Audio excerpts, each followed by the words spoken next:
Grand rising, royal ones, and happy new moon. We've been talking about alignment and getting in alignment with our spiritual signs and seasons. And as divine order and timing would be, my newest deck came in yesterday, and I decided to pull a few cards. I'm tapping into the frequency of six, so I decided to pull six new cards. And as above us, so below. So as above us, what do we have today? Today or tonight, we have a new moon in Aquarius, and it was definitely one of the cards that came out, but I'll get into that later. Let's see what else popped up. Jupiter was actually the first card, and this is all about expansion and prosperity and growth. So just reminders, don't get caught up with what is going on outside of you.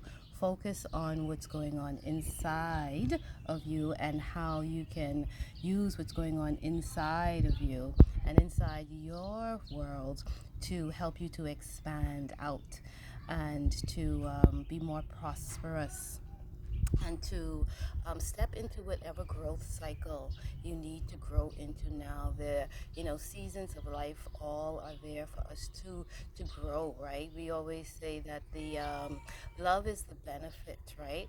But the reason is really we step into different relationships is for the growth. If we get some love out of it, hey, that's a plus. All right. So Jupiter is always here to remind us to expand, right?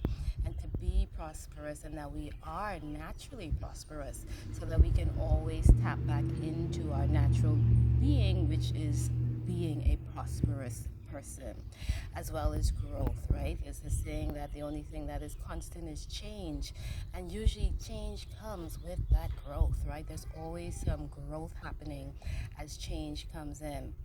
All right, and then the next card that came out was Uranus, and that also is tied into this beautiful Aquarius energy, right? Uranus and Aquarius, as well as Jupiter and Aquarius. So both of these planets, Uranus being that, again, that Kundalini energy that helps us to rise into our genius, right? A spark of genius and ascension. And both of those planets have a really good relationship with Aquarius, right? Or we'll get into that again.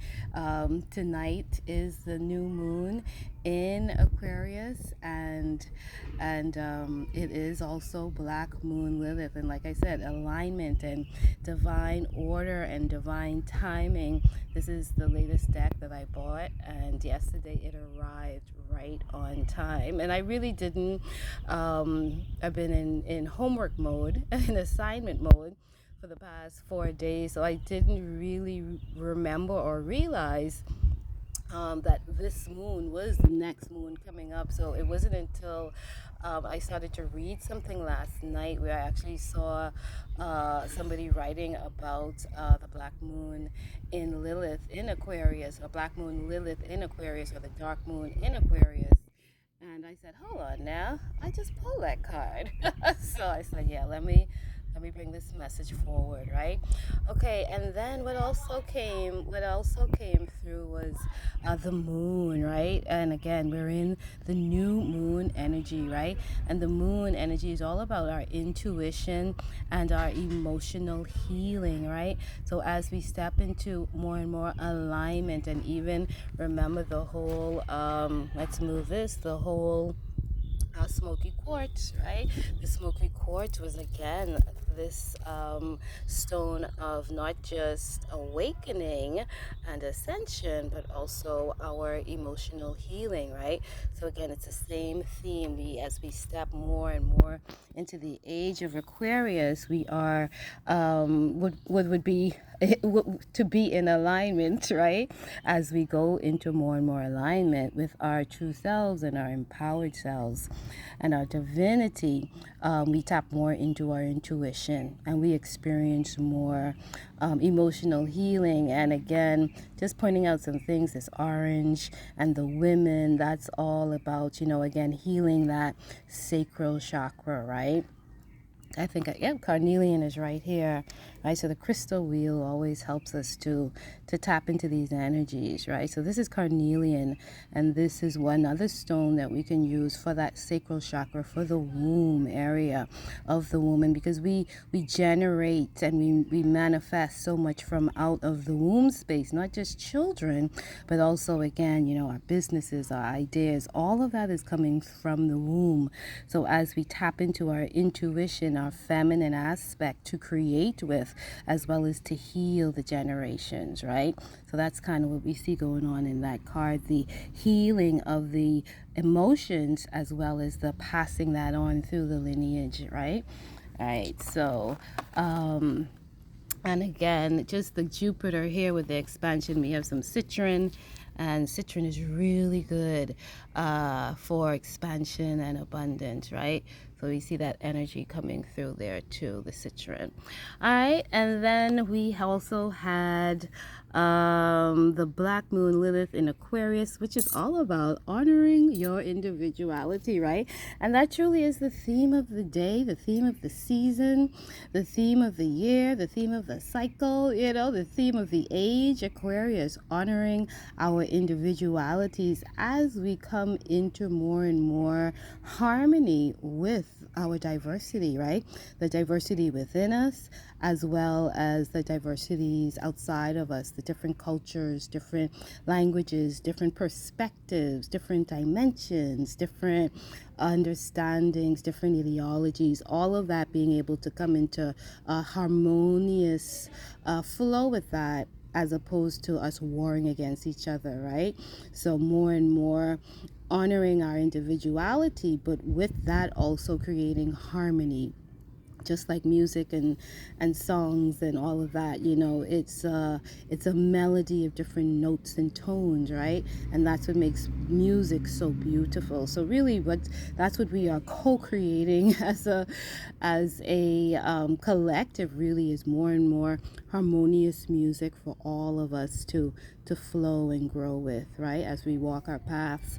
And then beautiful Ashera came up, and Ashera is mother of the gods, right? And I this is my first time experiencing this energy in her form, Ashera. So I read and just tapped into that, and I put her amongst, well, she's already amongst the trees, right? She's rooted, she's grounded, right?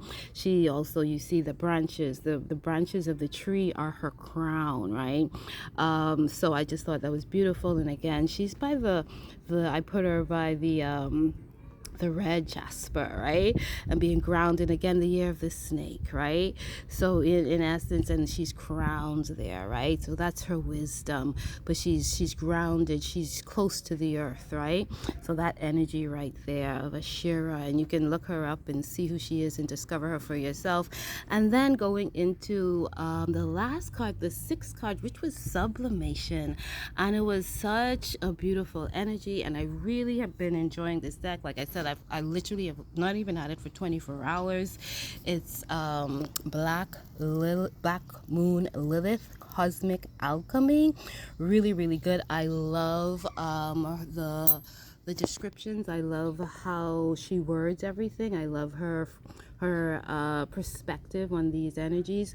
Sublimation, spiritual magic, and really what she's talking about there is really what I've been talking about for the last 2 weeks, is tapping into your spiritual sign and your spiritual season and your physical self, tapping into that spiritual body that we have, and again, the stars are guides, right? So the stars above us, as above as below. So as we tap into our astrology, our stars, astrology above us, our astrology within us, we are guided by that, and we find our spirit. So the astrology, the stars, guide us to our spirits. That came to me this morning. The stars guide us to our spirits. So as we look up at the stars at night and they map out a journey, we look into our stars within us. And as we tap into that, our physical self is connecting to that higher self, and we're having this sublimation. We experience our own spiritual magic, right? Merging and again coming into harmony, two dimensions of ourselves, right? So that is what came out, and I said, oh my goodness, we are surely here. So again, alignment, getting into alignment with who you are, right? And your higher self and your spiritual season, right? And I just wanted to read quickly. I got about 2 minutes, so if it gets cut off, well, it just wasn't meant to be the whole thing. I hope you get what you were supposed to receive. This is the message of card number 11, Black Moon Lilith in Aquarius. Honor your individuality. It's time to let your freak flag show and fly for the world to see. When Black Moon Lilith in Aquarius shows up in a reading, it's encouraging you to embrace what makes you unique. It will require you to be brave and unapologetic. True friends and aligned souls will accept you for who you are. Black Moon Lilith in Aquarius represents revolution and rebellion against the status quo. Aquarius is a fixed sign, symbolized by the water bearer who pours ascended knowledge out to the collective. Structured Saturn and eccentric Uranus are the planetary rulers. And remember, Uranus is our spark of genius, our assistance to our ascension, that Kundalini energy, year of the snake, Kundalini energy. All right. When Black Moon Lilith is in this innovative sign, you can expect radical points of view, transcending social, societal expectations. Rosa Parks, a notable Black Moon Lilith in Aquarius, was arrested after she refused to give up her seat to a white man in 1955, sparking the Montgomery bus boycott and fueling the civil rights movement. Black Moon Lilith in Aquarius also can experience feelings of